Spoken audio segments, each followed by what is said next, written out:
This government certainly was supportive in passing it, but the implementation of it has been a serious question. Tonight, differences over the United Nations declaration arise in the Liberal and NDP alliance. Has gone for so many years been like that, and I think it's time to change it. Newfoundland and Labrador launch an inquiry into Inuk children in provincial care. I was given a letter saying that I would be placed at 1-1 on the salary grid, as if I didn't have any education whatsoever, as if I was just a high school graduate coming in to babysit. He's an Inuk teacher with a master's degree, but isn't getting the same pay as others.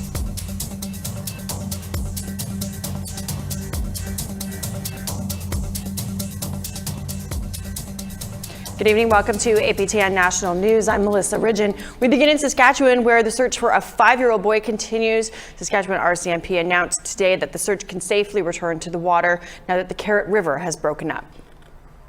5-year-old Frank Young has been missing from Red Earth Cree Nation since April 19th. Inspector Murray Chamberlain was the only official to speak at this morning's press conference. He says despite a public alert that was cancelled yesterday afternoon, the search will continue. He wouldn't comment on public sightings of Young, but said all tips were being investigated and the boy remains missing. RCMP released this technical map to detail their searches. In a 92 square kilometre area, that size was based on how far a 5-year-old could probably travel.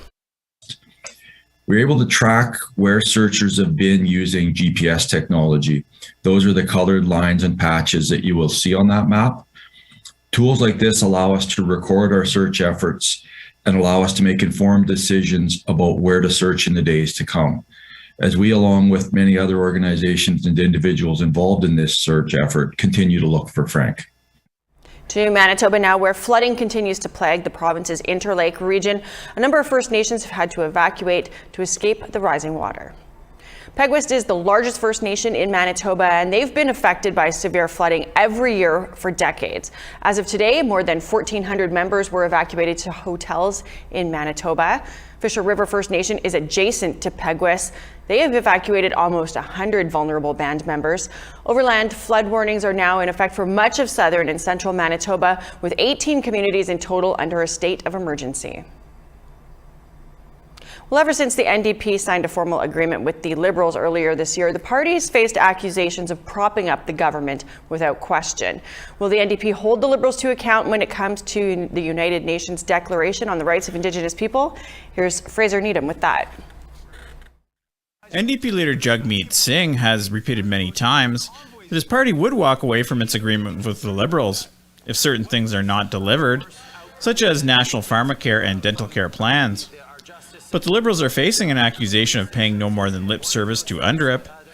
Their lawyers call it an interpretive aid only in a legal battle over an Alberta First Nations election delay. At a press conference in Ottawa Wednesday, Singh insisted the NDP will press the government to follow its own legislation on UNDRIP. That is a clear example of where we're going to continue to push more because we need more action. This government certainly was supportive in passing it, but the implementation of it has been a serious question, as you've outlined. So we need to make sure that we are implementing this law into action, into decisions that are made by government, and that this law governs the decisions, particularly as it impacts Indigenous people. Fraser Needham, APTN National News, Ottawa. Delayed by the COVID pandemic, Newfoundland and Labrador has officially launched its inquiry into Inuk children in provincial care. It was called after 3 youth took their lives in 2017.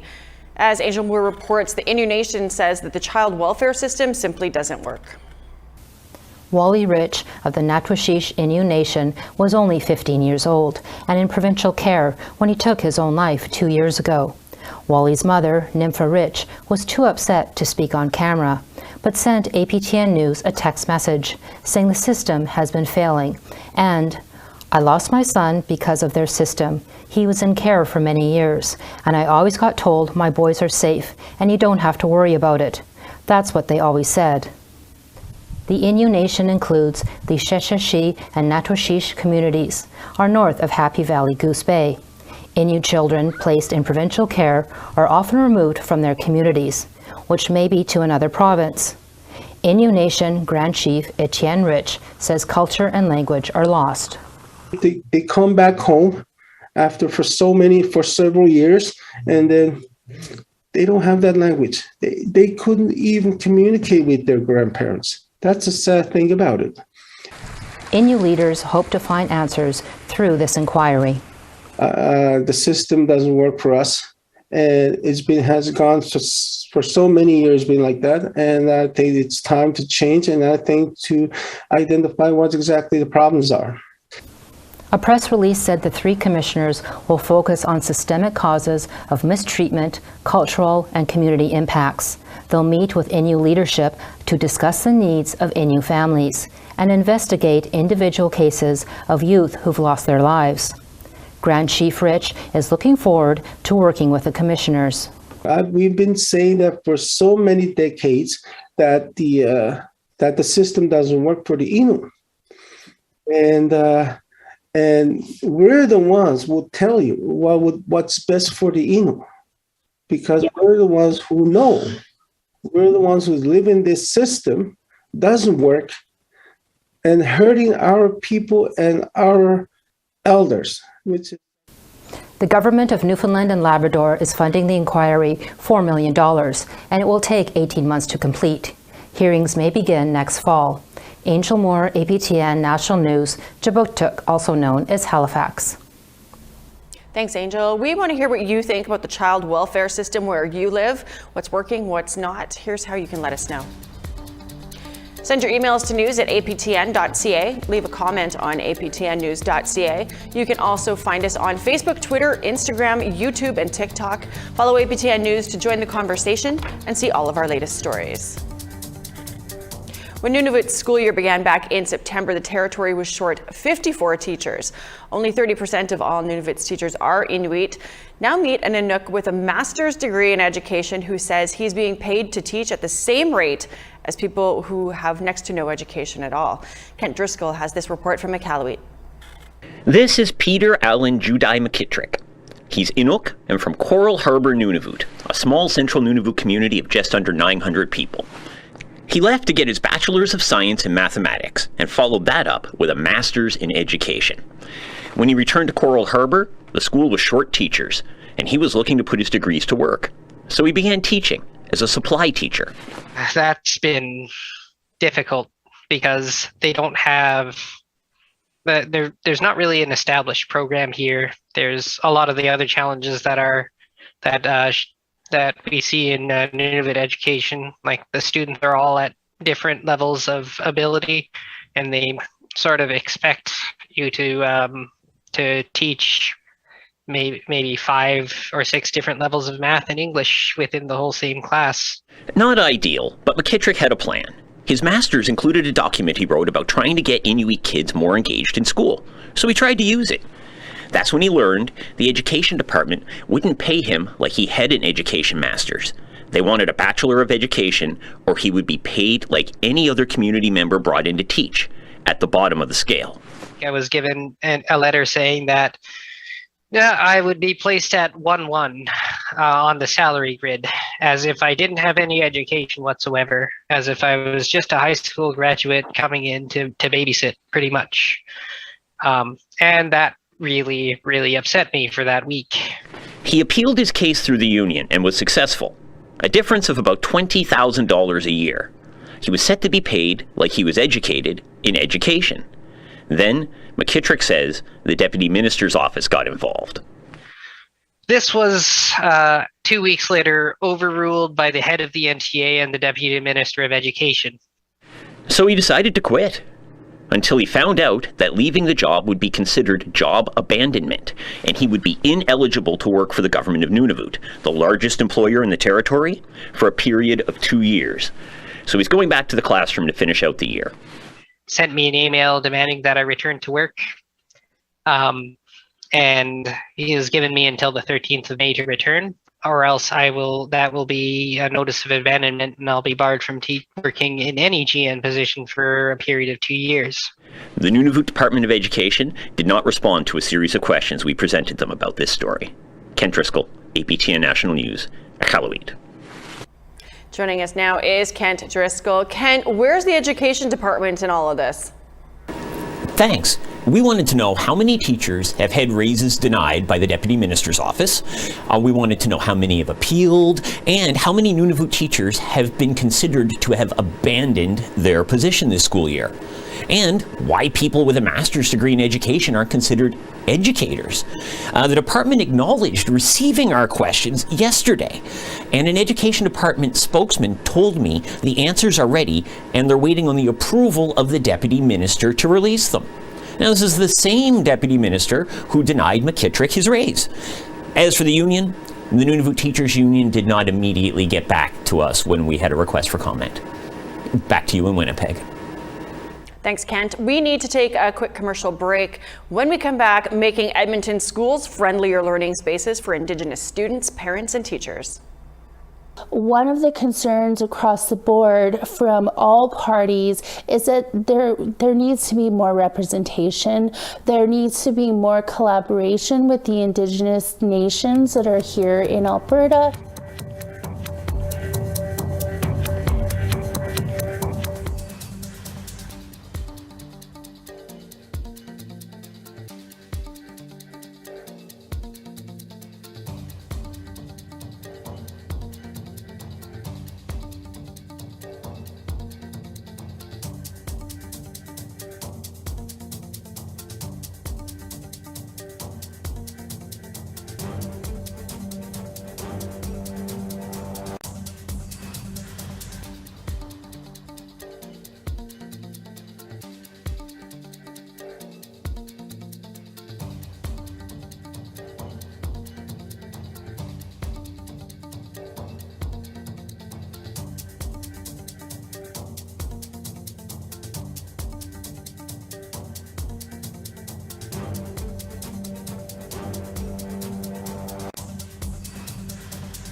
Unprecedented data from Statistics Canada illuminates Canada's transgender and non-binary population.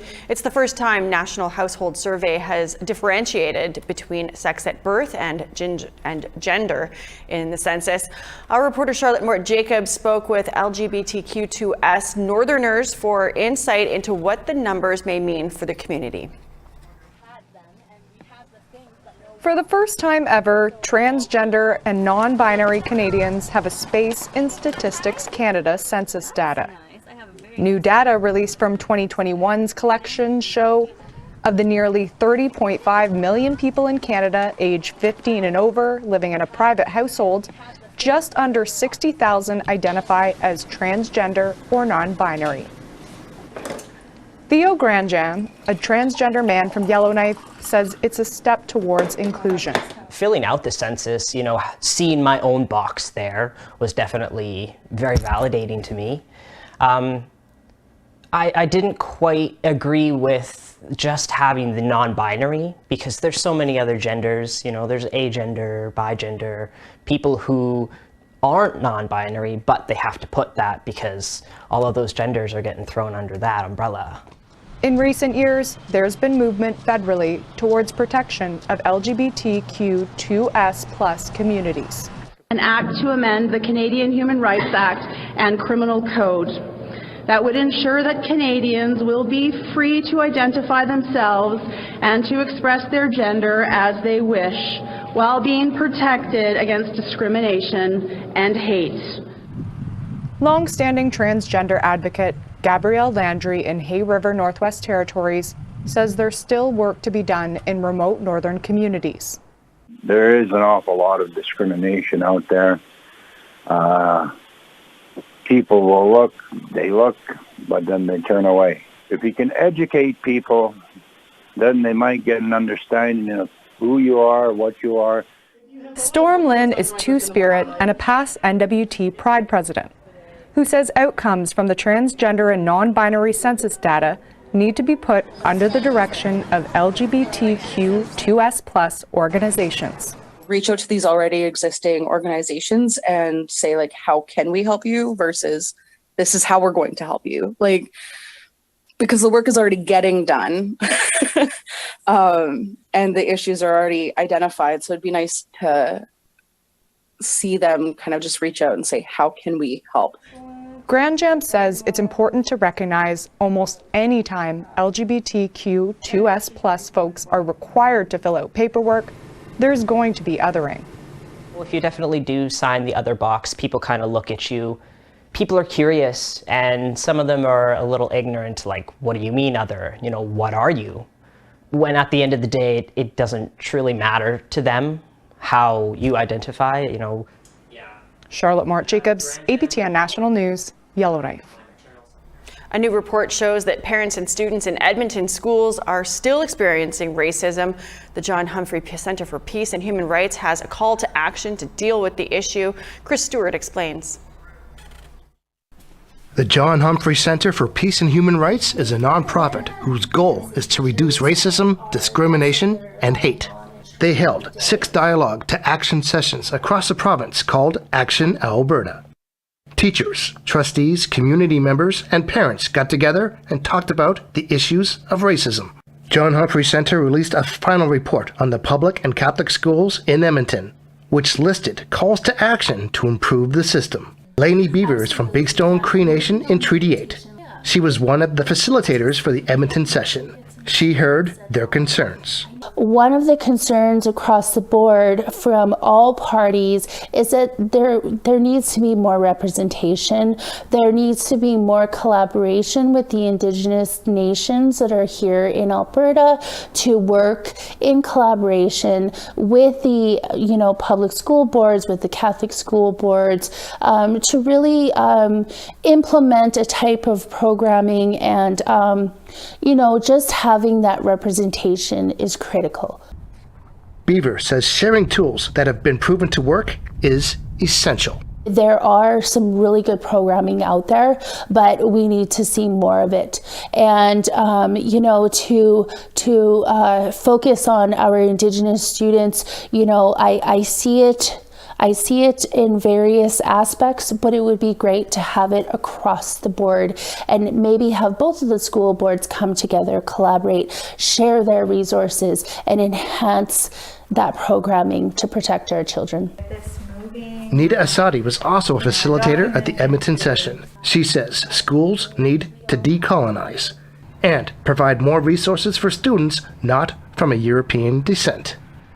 if we want to decolonize our schools, it's important to develop that sense of belonging for all of our students.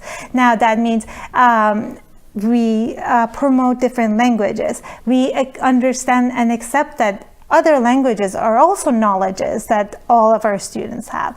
And so policies leak into curriculum. How we develop our curriculum is important. We want our students to see themselves in the curriculum. This is something that may take a while, but there's also some implementation that we can take action on right now. Edmonton Catholic Schools declined an interview, but in an emailed statement told APTN that they implemented an equity, diversity, inclusion, and anti-racism strategic plan last month. Edmonton Public Schools also declined an interview and in an emailed statement told APTN that they also have an anti-racism and equity policy in place. A final report is expected in June, which will cover 6 communities: St. Paul, Slade Lake, Calgary, Lethbridge, Red Deer, and Edmonton. There is a collaboration session scheduled for June 30th with Edmonton Public Schools and the Catholic schools to share ideas. Chris Stewart, APTN National News, Edmonton. Well, it's time for one more break, but still ahead, we catch up with some of the OGs of native TikTok to learn how the platform launched them into a whole new sphere. Stay with us.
Welcome back. It's time now for our photo of the day. Today is May the 4th, and in the spirit of the celebratory day, this photo shows the setting sun as the light shines across the skyline and we see the Jedi Temple. Be sure to send your great photos by email to share@aptn.ca for the chance to be featured as our next photo of the day. Now let's take a look at tomorrow's weather forecast. To the east coast, we've got cloud 9 for St. John's, sunshine, and 14 for Fredericton. Kuujjuaq, snow and 3 degrees, -3 in Inukjuak with a chance of flurries there. Lots of sun for Quebec. Gaspé, 7 degrees. Montreal, 17. 18 and sunny for Ottawa, 19 and sunny in London, 13 and showers for Kapuskasing. Big Trout Lake, you got a chance of flurries, high of 7. Mix of sun and cloud for Norway House, 15 degrees, 15 as well for you in the Paw. 19 and sunny for Winnipeg, 20 and sunshine for Brandon. Sun continues into Saskatchewan, 26 for Yorkton, 25 for Estevan. Mix of sun and cloud and 13 degrees expected for Buffalo Narrows, 12 and cloud for Stony Rapids. Sunshine and 18 for Fort McMurray, Grand Prairie, 14 and cloud. 19 with a mix of sun and cloud for Edmonton, 26 in Medicine Hat. 20 and sunshine for Penticton, 11 and showers for Victoria. Sandspit, 9 and cloud, 11 and cloud for Prince George. Same with Mayo and Dawson City. We are getting some cloud and 11 degrees. Same with you in Beaver Creek. Sunshine and 11 for Yellowknife, 13 for Fort Leard and Trout Lake. 1 and snow for Fort McPherson and Nunavut, -1 and flurries there. New Yacht -2 and sunny Cambridge Bay -1 and a chance of flurries. Sunshine and -3 for Clyde River. Pengertung -5 and sunshine.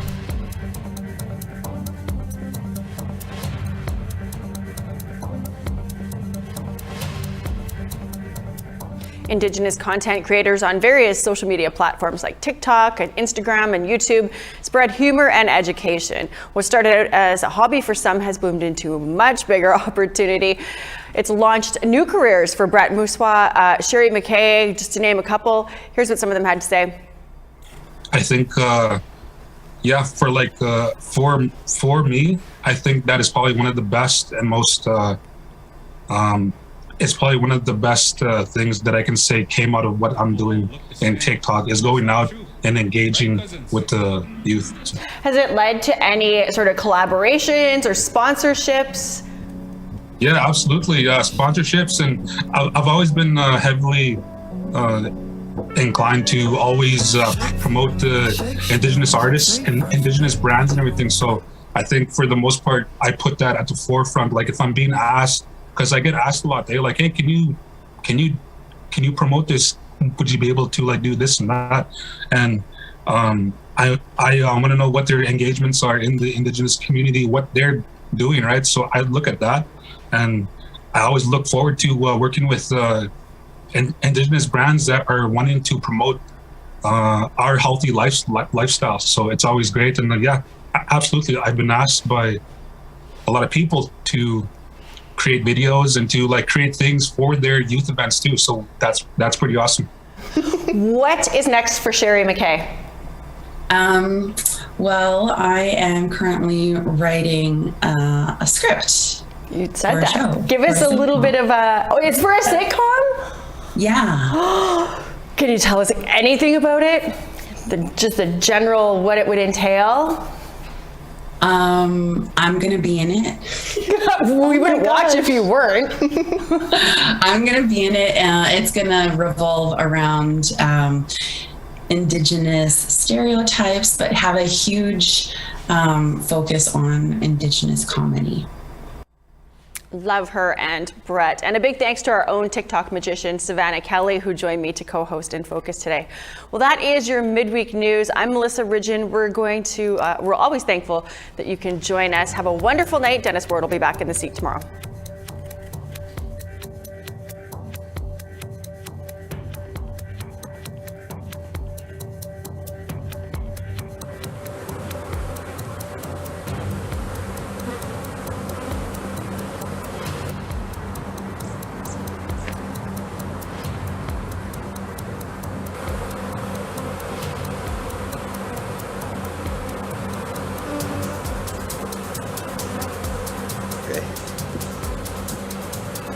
She's in there though.